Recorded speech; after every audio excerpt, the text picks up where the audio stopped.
নমস্কাৰ বন্ধু বান্ধৱীসকল, ঘৰুৱা দিহালৈ স্বাগতম জনালোঁ। 7 জানুৱাৰী ৰবিবাৰে, বছৰৰ প্ৰথমটো একাদশী। মনে মনে গৰুক খাবলৈ দিয়ক এই এটা বস্তু, নিবিচৰাকৈ সকলো আশা পূৰ্ণ হ'ব। বন্ধু বান্ধৱীসকল, একাদশী তিথি ভগৱান বিষ্ণুক সমৰ্পিত। এই একাদশীৰ ব্ৰত পালন কৰা ব্যক্তিৰ সকলো মনৰ কামনা পূৰ্ণ হয়, লগতে বিষ্ণু লোকত স্থান পায়। ইয়াৰ লগতে যিসকল কৰ্মত অসফল থাকে, বহুতো কষ্ট কৰাৰ পাছতো তেওঁলোকৰ সফলতা নিমিলে, এনে লোকে এই ব্ৰত পালন কৰিব পৰাটো অতি মংগল হয়। আজিৰ এই ভিডিঅ'ত একাদশীৰ লগত সম্বন্ধিত এনে এক উপায়ৰ বিষয়ে ক'ম। যদিহে আপুনি এই উপায় একাদশীৰ দিনা সম্পূৰ্ণ ভক্তি আৰু নিষ্ঠা সহকাৰে কৰিব পাৰে, তেন্তে আপোনাৰ নিবিচৰাকৈ সকলো ইচ্ছা পূৰ্ণ হৈ উঠিব। বন্ধু বান্ধৱীসকল, ভিডিঅ'টো চাই ভাল লাগিলে এটা লাইক কৰিবলৈ নাপাহৰিব।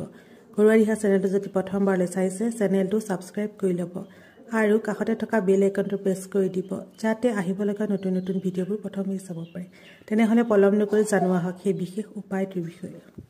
হিন্দু ধৰ্মত গৰুক পূজনীয় মাৰ স্থান দিয়া হৈছে। মনা হয় গৰুত 33 কোটি দেৱ দেৱতাই বাস কৰে। সেয়েহে এই একাদশীৰ দিনা গৰুক যদি মনে মনে খাবলৈ দিয়ে এই এটা বস্তু, ইয়াৰ দ্বাৰা সকলো দেৱ দেৱীৰ আশীৰ্বাদত আপোনাৰ সকলো ইচ্ছাই পূৰ্ণ হৈ উঠিব। গতিকে জনোৱা হওক একাদশীৰ দিনা গৰুক কি বস্তু খাবলৈ দিব। একাদশীৰ পুৱা সৰ্বপ্ৰথমে এটা ৰুটি বনাব আৰু সেই ৰুটিত অলপ গুড় মিহলাই আপুনি গৰুক খাবলৈ দিব আৰু খাই থকাৰ সময়ত গৰুৰ গাত হাত ফুৰাই দিব আৰু কাণে কাণে আপোনাৰ যি সমস্যা থাকে সেয়া কৈ দিব। যদিহে ৰাতিপুৱাৰ সময়ত আপোনাৰ এই উপায় কৰিবলৈ অসুবিধা হয়, তেন্তে দিনটোৰ যিকোনো সময়তে আপুনি এই উপায় কৰিব পাৰিব।